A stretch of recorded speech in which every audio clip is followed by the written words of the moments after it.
Well, a little bit unexpected. We're getting constant updates with this, and it's come from China.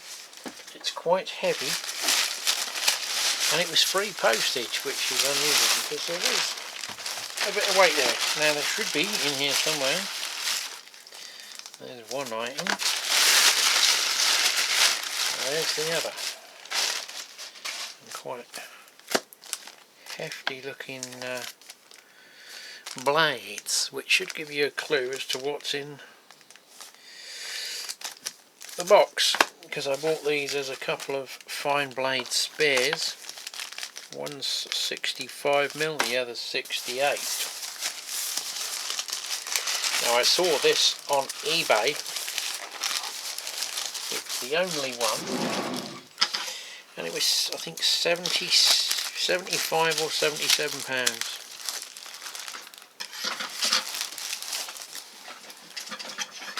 Scissors out again.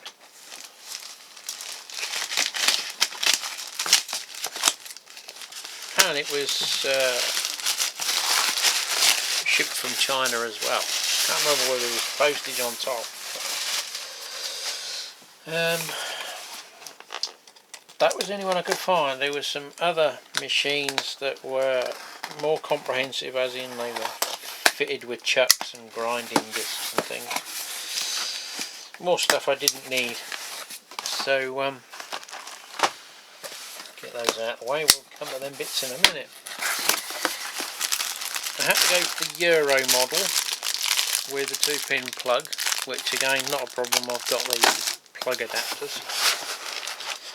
So hopefully this has arrived intact in one straight piece. As you can see, another blade, which is a bit thinner than this one. I think there was a 1.2 and a 1.5. They're a bit chunky blades. So it is a miniature table saw. There's your little dust extraction piece to hook your vacuum cleaner up. There's your rip fence that goes on, and a little guide, sliding guide and mitre. Your Allen keys to change your blades and bits. And I've been meaning to get one of these, but can't really warrant the expense for the amount of use it will get, because obviously thin plastic card and that you can cut with a knife, but when you want to use other materials that are slightly heavier, it can get a bit of a strain, particularly for me with my condition. Repetitive things are a bit of a more of a task than they would be for someone else. So this, that clamps there and that slides in there. Yeah, nice fit. There's not a lot of play there, so you know, considering its price, £70 odd on eBay, nearly £80, but I didn't pay that. I searched for it on AliExpress and got a better price. So I found this. Obviously there's tax to go on top. It was £30.46, and with me using various vouchers and discounts and my coins, whatever you collect over there for loyalty points type thing, shipped to my door, it's cost £35.82. I then bought a couple of additional blades in case they would give me a finer cut, but it looks like the factory one is slightly thinner. So if I've got heavy materials like ply and such, like MDF hardboard, I'll probably swap out for my heavier blade and then use the finer blade for thicker plastics and stuff like that. So that was the idea, just so I could do some little repetitive cuts, because there's a couple of things I thought of, like wagon loads, when you want to cut into a piece of hardboard strip, cut it into sections to use it as a false floor in your hopper cars or something. This little thing is a lot easier to use light small materials than me taking it out to my big panel saw, and you know it's gonna rip 5mm destroyed. Not a big issue, but even with my finer tooth blade, a big saw is designed for cutting thicker materials, not nice light thin stuff. So we've gone for this for £35. It's the cost of a cheap battery drill or something. So that's that little toy. But I've been out today. I don't know whether, no, you can't see in the background. I acquired this little building. I don't know who makes it. It's not a Fowler or Polar bit in there, or whether it's an American, but I thought, well, it's, it goes colonial style. It's got the clapboard finish, horizontal and vertical. It could be American. It needs a little bit of repair. There's the fascia boards, guttering's not brilliant, but at the end of the day it's a background building. Finite details not really seen, are they? Obviously, being all plastic yellow, if I illuminate this, it's going to be like a little globe, so I might have to build like a little cardboard roomette just to illuminate a certain part of it without making it look like a bloody globe. But the guy let me have that. But while I was there, I picked up another Lima transformer wagon. I do have a bit of a thing for these. I've got the 3 colours now, but I have got a substation diorama that I bought. I'm hoping to get some pylons. So there could be a power station, maybe with a rail served. Maybe it could tie in with the power station, and the transformers are being delivered for increased capacity or something. Who knows? Or I might just sell it. And the BRT grain wagons. I have a few hoppers. I've got the Lima one, which is slightly better detailed than the old Hornby ones. I haven't even took this out of the box yet. Obviously, being a backman, it's obviously a newer one in this packaging. In fact, I don't think it's ever been out of the packaging because it's still taped up. So yeah, that was a bit of a result. So I won't take it out of the packaging because I don't need to yet. It doesn't look like those wheels have been in contact with rails yet, so it is literally as new, which is a description that seems to elude eBay sellers, because they would say it's brand new even though they're not a retailer. So we got that.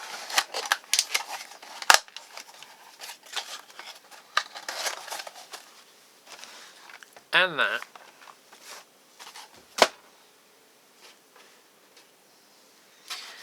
And that, which was £5, but he let me have it. How much do you think I paid for them 3 items, or 2 items? Put your answers in the comments section. How much did Newlin pay for a boxed Lima transformer wagon, which on eBay they're getting towards £20 plus for actual people buying them. These I'm not sure, but it's a backman in a box. TMC are going to be charging 15 plus for that, aren't they? Let me know what you think I paid for them. So this is a reshot of 4 clips from a previous edit, which I've now got on the computer and realised that the sound wasn't on when I opened it. Sound wasn't on when I went through all of the parts. Then I realised that, turned the mic on, and the video ended. Then I filmed it again, but there was still no sound. So my microphone screen thingy has saying I've got the mic on, so hopefully I'm right. So we'll try again. Anyway, Heljan 47 parts again. 2 more of the power bogies, weathered sides, so I might be able to swap them over. The main reason for buying it was I have another Heljan 47 with odd buffer beams, so there was quite a few in a bag, and spare buffers and steps and things. So and then the other bag has got the drive shafts in and the little couplings. I've got a selection of tanks which I don't really need, but you know, they came with it.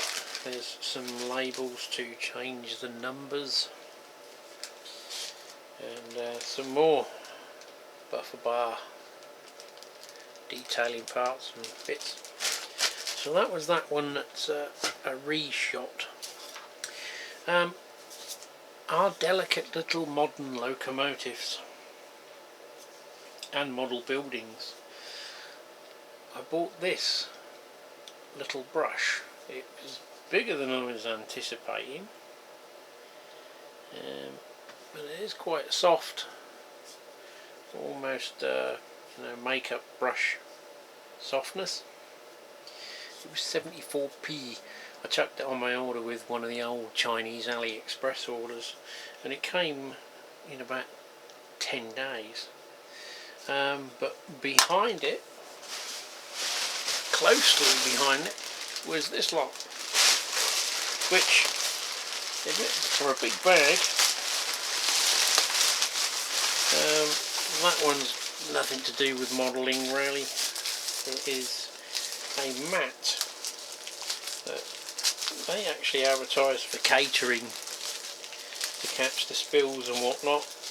It's a bit, well, to me, we'll find out, it looks a bit like the material you get most mats made out of, that sort of foam. Yeah, it is foam, and then with like a material bonded on the top surface, which more or less this is, yeah, but it's 50 centimetres by 60 centimetres. But I've bought that for the kitchen drawer, so in here, and they look a bit like my wheel brushes I've got for my parts cleaning tank. But hopefully they've got a softer bristle than one you use for cleaning car brushes. So these are, I've bought these so you can do a little bit of the old dusting of your model buildings, so that you don't break off those finite little handrails and fire escapes and bits and pieces, and then you can sort of hover over it with a vacuum cleaner without actually contacting and breaking stuff off, which is invariably what's going to happen, isn't it? So let's crack on with these.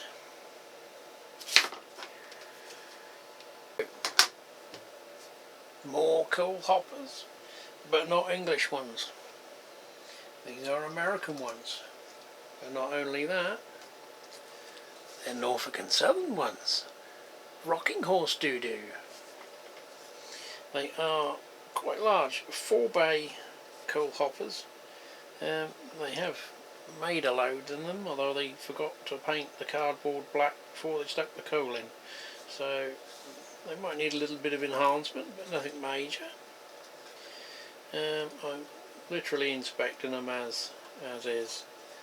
I think these are old Walther's kit ones, judging by when I googled the part numbers, or the road numbers of the wagons, the only ones that came up. Now, unfortunately, not being in the States, there was some auction site, not eBay, it was something else. They had 2 lots of these, so 12 for $80 they sold for. Unfortunately, I didn't get them that cheap for 6. Even allowing for conversion from dollars to pounds. Although, you know, comparing it with some of the bits I have. I don't know whose couplings these are. There is no spring on this. It doesn't look like they're not KD ones. They've got like a little whisker on them that's not working. So they'll need changing, never mind. These worked out about £10 each, including the post.